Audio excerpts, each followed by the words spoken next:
ओम शांताकारं भुजगशयनं पद्मनाभं सुरेशं विश्वाधारं गगनसदृशं मेघवर्णं शुभांगं लक्ष्मीकान्तं कमलनयनं योगिभिर्ध्यानगम्यं वंदे विष्णुं भवभयहरं सर्वलोकैकनाथं। मेष राशि वालों के लिए 8 तारीख का दिन बड़ा विशेष रहने वाला है। रविवार का अवसर है, पंचमी तिथि है और इस दिन आपकी चल रही 7:30 एक तरह से स्विच ऑफ होने जा रही है। शनि अस्त होने जा रहे हैं। ये मान के चलें 30-35 दिन आपके लिए ऐसे रहेंगे कि आपका शनि का जो नेगेटिव प्रभाव है वो कहीं ना कहीं आप में से उसका नेगेटिव प्रभाव कहीं ना कहीं आप पर से कम हटता या कम होता दिखाई देगा आपको। तो इस समय को उपयोग करने का प्रयास करें। पूरे साल में किए जाने वाले कार्यों को सही रूप से इस विंडो का इस्तेमाल करें। शुक्र ने राजयोग बनाया है, आपने सही समय का इस्तेमाल यदि आपने सही रूप से कर लिया तो आपके लिए बहुत वारे न्यारे करने की स्थिति बन सकती है। लेकिन समस्या किस वक्त ये है कि आपके मंगल और बुध और साथ में सूर्य राहु की युति जो बनी हुई है वो कहीं ना कहीं चीज़ों को आपको सही दिशा सामर्थ्य आपके बाहुबल में कहीं ना कहीं संशय उत्पन्न करती दिखाई दे रही है। उनको बढ़ाना पड़ेगा, तब जाकर ये शनि का 7:30 का प्रभाव जो है वो नेगेटिव जो है वो कहीं ना, तो बहुत लंबा खाल है जो 7:30 का। अभी तो पहला 1 साल निकला है और ये साल जो है 6.5 साल कहीं ना कहीं आपके लिए बहुत लंबा विकट काल शुरू हो जा रहा है। और पहला साल जो 7:30 का होता है ना, पहली ढैया जो 7:30 की होती है वो कहीं ना कहीं व्यक्ति को समझ में नहीं आता है 7:30 चल रहा है, वो फंसा रही होती है। तो शनि का उपाय लगातार आप मेष राशि वालों छोड़ना मत, हनुमान जी का चरण पकड़े रखना, क्योंकि हनुमान जी इस कलिकाल में है और देवता चित्त न धरहि हनुमत से ही सर्व सुख करहि। इस बात का ध्यान रखोगे तो बहुत अच्छा होगा। सब लोग चले गए इस संसार से, सब देवता कहीं ना कहीं पलायन कर गए, चले गए अपने अपने लोकों में, लेकिन हनुमान जी हमारी कृपा के लिए, हम पर कृपा करने के लिए इस संसार में हनुमान जी रहे और वही भक्तों पे कृपा रखते हैं। इसलिए बात जो गुरुजनों ने बात कही है विश्वास रखते हुए कार्य करने का प्रयास करें।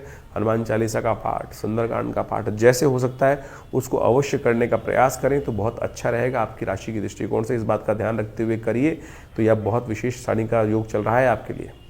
और कौन से उपाय करने हैं वो भी जान लीजिए। देखिए शनि तो अस्त हो गए, अब उन्होंने तो अपना प्रभाव कर दिया आपके जीवन में, जो भी जिस क्षेत्र में हमने आपको समझाया है। लेकिन एक बात ध्यान रखना, बाकी सारे ग्रह भी इस वक्त शनि के अस्त होने के साथ साथ मंगल भी अस्त चल रहे हैं, सूर्य जो भी साथ में राहु के साथ फंसे हुए हैं। और इस समय बड़ी विचित्र स्थिति ये बन रही है कि जहां शनि चल रहे हैं उनसे 12वें भाव में ये समस्त ग्रहों की चौकड़ी लगी हुई है। शनि अस्त हैं, शुक्र उनके साथ विराजमान है, ये बहुत कहीं ना कहीं स्थिति अच्छी होने के योग बना रहे हैं। लेकिन साथ में आप मान के चलें इनसे पीछे ही 12वें भाव में जो सूर्य जो है जो बल देने वाले हैं वो खरमास में चले जाएंगे, उनकी शक्ति वैसी कम हो जाएगी। साथ में राहु ने उनकी बहुत बुरी स्थिति कर दी है, साथ में बुध महाराज भी अस्त अवस्था है, मंगल भी अस्त अवस्था में। तो ये कहीं समय वेस्ट ना हो जाए। ऐसे में ग्रह उपचार, अब आप मान के चलें आपके शरीर में बहुत सारी चीज़ें अच्छी हो रही हैं लेकिन साथ में कुछ नेगेटिव प्रभाव भी चल रहा है, तो कैसे मल्टीविटामिन लेने हैं आपको।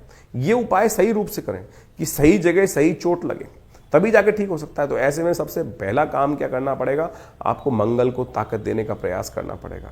सुंदरकांड का पाठ करें, हनुमान चालीसा का पाठ करने का प्रयास करें, हनुमान जी के मंदिर में जाकर उनको चोला चढ़ाने का प्रयास करें। कम से कम मंगलवार और शनिवार जितने भी आपके ये जब तक अस्त चल रहे हैं शनि, तब तक तो जरूर करने का प्रयास करें। और 15-20 दिन में सब ग्रह परिवर्तन करके आगे निकल जाएंगे और उस समय वारे न्यारे करने के योग आपकी राशि में बहुत जबरदस्त बन सकते हैं। लेकिन तब तक शनि जितने दिन हैं, बहुत लंबे टाइम नहीं है, 1 महीने के लिए 30 दिन के लिए योग बन के आ रहा है, 30-35 दिन के लिए। तो उस समय में आपको सबसे पहली जरूरत है कि नित्य प्रति हनुमान चालीसा का पाठ, ओम हंग हनुमतये नमः, ओम प्रांग प्रींग प्रौंग से शनिश्चराय नमः, ओम हंग हनुमतये नमः, ये एक हमने मंत्र बताया आपको। इसका कम से कम 108 बार जप। क्या है कि हमने संपुट लगा दिया है शनि के मंत्र पर, ओम हंग हनुमतये नमः, ओम प्रांग प्रींग प्रौंग से शनिश्चराय नमः, ओम हंग हनुमतये नमः। इससे क्या होगा कि शनि महाराज के नेगेटिव प्रभाव हटेंगे जो, और साथ साथ हनुमान जी कृपा से शनि को ताकत मिलनी शुरू हो जाएगी। शनि के जो नेगेटिव प्रभाव है शनि शुभ करने की तरफ आपको अग्रसर कर देगा। मंगल को भी ताकत दे देंगे हनुमान जी महाराज, हनुमान चालीसा का पाठ करने से। हो सके तो हनुमान जी को चूल्हा चढ़ाने का प्रयास कीजिए। नित्यपति भगवान सूर्य को जल अवश्य दीजिएगा। सूर्य इन दिनों विशेष तौर पर आप मान के चलें कि जिस नक्षत्र में चला गया है वो कहीं ना कहीं थोड़ी समस्याएं उत्पन्न करने के योग देने वाले हैं। सूर्य जो है इन दिनों बृहस्पति के नक्षत्र में है और खरमास भी आरंभ हुआ चाहता है, तो सूर्य का बल और कमजोर स्थिति में फंस रहा है। तो ऐसे में सूर्य को ताकत देने की जरूरत है। पीली चीजों का दान, जितना हो सके पीली चीजों का दान ब्राह्मणों को दान करने का प्रयास कीजिए। यज्ञ इत्यादि करने का प्रयास करें, गायत्री का जप नित्यप्रति करने का प्रयास करें। इन सब स्थितियों को लाभ लेने के लिए इन समस्त उपायों को अवश्य आप जितने करेंगे तो उतना कल्याणकारी योग आपकी राशि के दृष्टिकोण से बनता चलेगा। साथ में बुध भी अस्त चल रहे हैं और सूर्य राहु की युति चल रही है। तो ऐसे में इन समस्त ग्रहों के प्रभावों को आपको अच्छे से अपनी जन्मपत्री पे एनालाइज करने की आवश्यकता है। कहाँ कौन सी स्थिति में किन दशाओं के कारण से ये योग बनता दिखाई दे रहा है। जो कुछ उपाय हमने आपके समक्ष यहाँ उपस्थित किए हैं, इनको आप अवश्य करने का प्रयास कीजिए। चीज़ें परिवर्तन की तरफ जाएंगी और ये कहीं ना कहीं आपकी राशि के दृष्टिकोण से कहीं ना कहीं शुभ योग अवश्य बनाने की स्थिति आपके लिए उत्पन्न करने की योग बनाएंगे। मेष राशि वालों के लिए 9 तारीख का दिन सोमवार का षष्ठी का तिथि का योग है। उस दिन ग्रह परिवर्तन की तरफ जा रहे हैं, रवि योग है, लेकिन मन थोड़ा भ्रमित आपको परेशान करने के योग बना रहा है। थोड़ा आपके मनोमस्तिष्क में फिलोसफिकल टच ज़्यादा आता दिखाई दे रहा है। व्यर्थ की बातें, विचार ज़्यादा मन में परेशान करते दिखाई दे रहे हैं। चंद्रमा बहुत कमज़ोर स्थिति में है, इसके कारण से मन थोड़ा भटकता दिखाई दे रहा है। ऐसे में थोड़ा सहारे की आवश्यकता है। हो सके तो भगवान शंकर के मंदिर में जाकर उनका मंत्र का जप करना, दूध का दान करना, चावल का दान करना आपके लिए अच्छा रहेगा। 10 तारीख का दिन मंगलवार का दिन है, सप्तमी तिथि विद्यमान है और बुध महाराज इस दिन राहु के और सन्निकट जा रहे हैं, चिपकते चले जा रहे हैं, उन्हीं के नक्षत्र में प्रवेश करते चले जा रहे हैं। और बुद्धि जो है वो कहीं ना कहीं जब राहु के ग्रास में आ जाती है तो क्या होता है, भ्रम की उत्पत्ति कहीं ना कहीं होने के योग बन जाते हैं। वो भ्रम क्या है, वो सत्य मार्ग को चुनने भी नहीं देता है। 7.5 का जो प्रभाव चल रहा है वो शनि अस्त तो है, लेकिन 7.5 तो कहीं गई नहीं है। ऐसे में बुध का कहीं ना कहीं राहु के साथ भ्रम वाले ग्रहों को और ज़्यादा भ्रमित करना कहीं ना कहीं थोड़ा सा परेशानी में डालने की योग बना रहा है। इसका उपाय लगातार करते रहेंगे तो अच्छा रहेगा, भ्रम को त्यागते रहेंगे अच्छा रहेगा। तो इसलिए कोशिश ये करें जब भी समय मिल जाए प्रभु शरणागति प्राप्त करने का प्रयास करें। तो 10 तारीख को मंगलवार का सुंदर योग बन रहा है और ऐसे में ग्रहों की स्थिति आप समझें कि सूर्य ने के साथ में मंगल और राहु साथ में बुध विराजमान है। सूर्य ने अस्त कर रखा है मंगल को भी, सूर्य ने अस्त कर रखा है बुध को।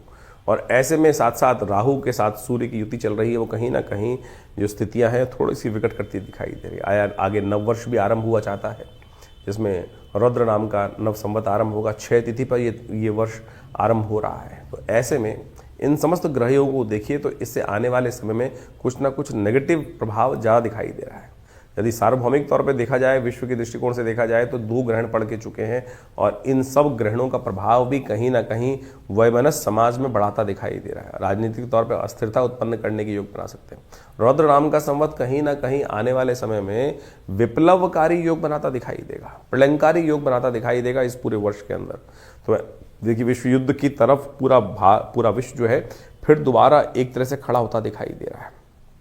और जिस प्रकार से अमेरिका का पूरा वर्चस्व पूरे विश्व पे अपनी एक अननेसेसरी की हेगड़ी दिखाता दिखाई दे रहा है, ग्रहों का प्रभाव भी वो कहीं ना कहीं विस्फोटक योग आगे आने वाले समय में उत्पन्न करने की योग बना सकता है। तो कोशिश करें, इन सब ग्रहों का प्रभाव पूरे विश्व तो है ही है, मानस पर भी, व्यक्ति के जीवन पर भी पड़ता दिखाई दे रहा है। ये जो राहु का परिवर्तन सूर्य के साथ युति है, किसी पूरे विश्व के लिए नहीं, हर राशि में कहीं ना कहीं पड़ रहा है उसका प्रभाव। तो ऐसे में आपकी राशि के दृष्टिकोण से भी जो प्रभाव है वो हमने आपको समझाया।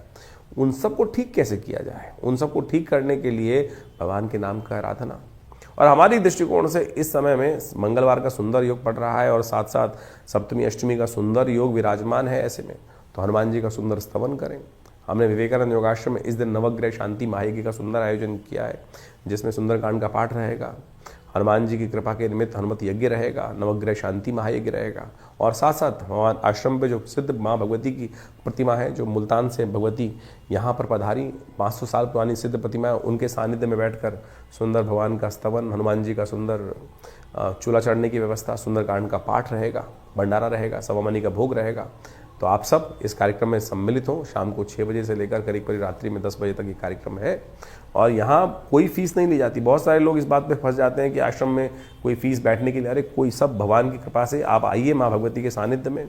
दिव्य प्रतिमा आपके समक्ष दिखाई दे रही है, उनका सर दर्शन करें और माँ भगवती का दर्शन करके इस तपस्थली में, यज्ञ स्थली में, जहाँ पिछले करीब 60 सालों से नित्य 8 घंटे यज्ञ होता है, माँ भगवती की कृपा से समस्त कष्ट दूर होंगे, जीवन में कल्याण का योग बनेगा। धन्यवाद, नमस्कार। इस मार्च के आरंभ काल में इस बार कई ग्रहों का अद्भुत योगा योग बना, आपने देखा अभी, और उसके अंदर ऐसे दिव्य भी योग बने कि जिसमें छोटे छोटे उपाय कर आप अपने बहुत सारे जीवन के कष्टों को दूर कर सकते हैं। ग्रहण, चंद्र ग्रहण पड़ रहा है, अभी कुछ दिन पहले सूर्य ग्रहण पड़ा और पूरे विश्व में उसका प्रभाव देखने को मिल ही रहा है, जिस प्रकार से अशांति का वातावरण बना है और दूसरा ग्रहण चंद्र ग्रहण पड़ रहा है। और ये समस्त ग्रहण जो है आने वाले कुछ दिनों में, क्योंकि अगला नव संवत भी आरंभ होने जा रहा है, रुद्र नाम का संवत है, 6 तिथि में ये वर्ष आरंभ हुआ चाहता है, नव वर्ष जो है नव संवत। तो ये कहीं ना कहीं इसका व्यापक प्रभाव पूरे विश्व में होता दिखाई दे रहा है। 6 तिथि से रुद्र नाम का संवत आरंभ होगा तो उसका प्रभाव पूरे विश्व में अशांति का वातावरण बनता दिखाई देगा। विश्व युद्ध का पूरा सामंजस्य स्थापित होकर ग्रहों ने योगायोग जिस प्रकार का बनाया है वो सामने उपस्थित है। शनि अपने पूर्ण रुद्र रूप में आने वाले हैं अभी कुछ दिन में, अभी तो अस्तावस्था में हो गए हैं। ये अस्तावस्था में होने के बाद कहीं ना कहीं कई राशियों पर उसका प्रभाव अलग अलग प्रकार का होगा। आपने अपनी राशि का प्रभाव समझा भी, तो आप कोशिश ये करें इन दिव्य दिनों में जो जो उपाय जब जब बनते हैं, चाहे वो होली पर, चाहे वो ग्रहण के टाइम पर, यदि और या शनि के अस्त होने के प्रभाव के अनुसार से आप अवश्य करने का प्रयास करें। भारतीय संस्कृति में इन समस्त गणनाओं को समझने का बहुत सुंदर जो कृत्य किया गया है, जिसके द्वारा ज्योतिष विज्ञान के माध्यम से इन ग्रह गणनाओं, काल गणनाओं को समझने का रास्ता बनाया गया है। ये वास्तविक तौर पर माने ये जीवन में चमत्कार उपस्थित करता है।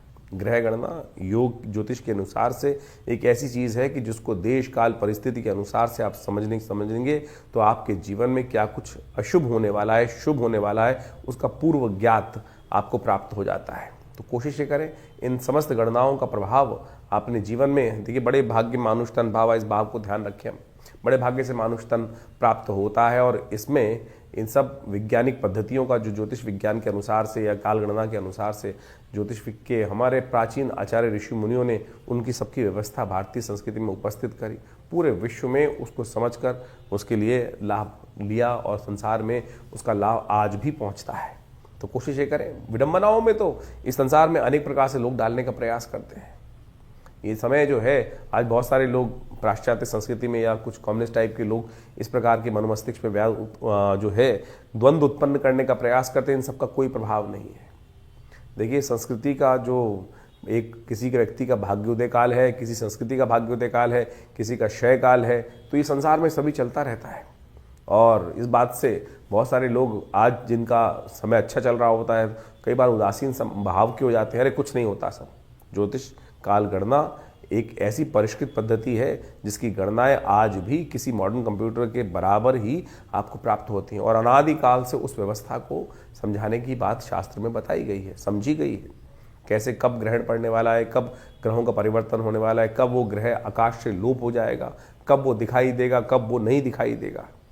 आज तो लोग कह देते हैं कि ऋषियों ने केवल देखकर, आकाश में देखकर, आकाश मंडल में देखकर, इन नेत्र मात्रों से ही अनुभव के माध्यम से प्रत्यक्ष देखने के बाद किया। अरे आज देख लो भाई, आज की तारीख में भी कुछ दिन पहले एक टीवी डिबेट पे बहुत सारे लोग बैठे हुए थे हमारे साथ। उनमें से कुछ तो ऐसे बहरूपिये थे कि कार्यक्रम शुरू होने से पहले टीवी पर बैठने के लिए अपनी अंगूठियां तक उतार के आ जाते हैं और टीवी पर बैठकर लगातार अनर्गल प्रलाप करने का प्रयास करते हैं, लोगों को भ्रांति उत्पन्न करने का प्रयास करते हैं। तो आप कोशिश ये करें, हमारे अपने पूर्वज ज्योतिष विज्ञान के जो भी कार्य उन्होंने किए हैं हमारे पूर्वजों ने, वो हमारे कल्याण के लिए किए हैं।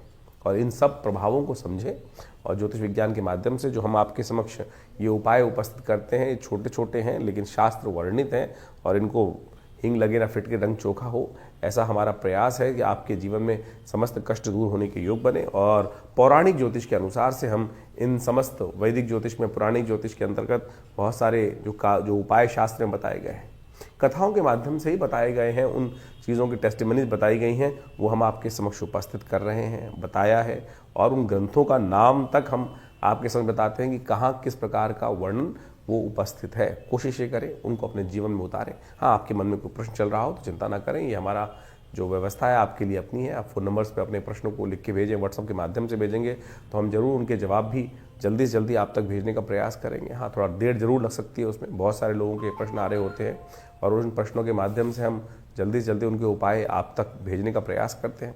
और जो लोग मिलना चाहते हैं वो आश्रम पे आ सकते हैं। समय समय पर बहुत सारे कार्यक्रम आश्रम पे चलते ही हैं और उन सब कार्यक्रम में आकर आप आश्रम पे पधारिए। दिल्ली में विवेकानंद योगाश्रम में आपके बहुत सारे प्रश्नों का निदान भी होगा और साथ साथ माँ भगवती की कृपा से, जो भगवती का श्री विग्रह आश्रम पे विराजमान है, उनकी कृपा से आपके कष्ट भी दूर होंगे। धन्यवाद, नमस्कार।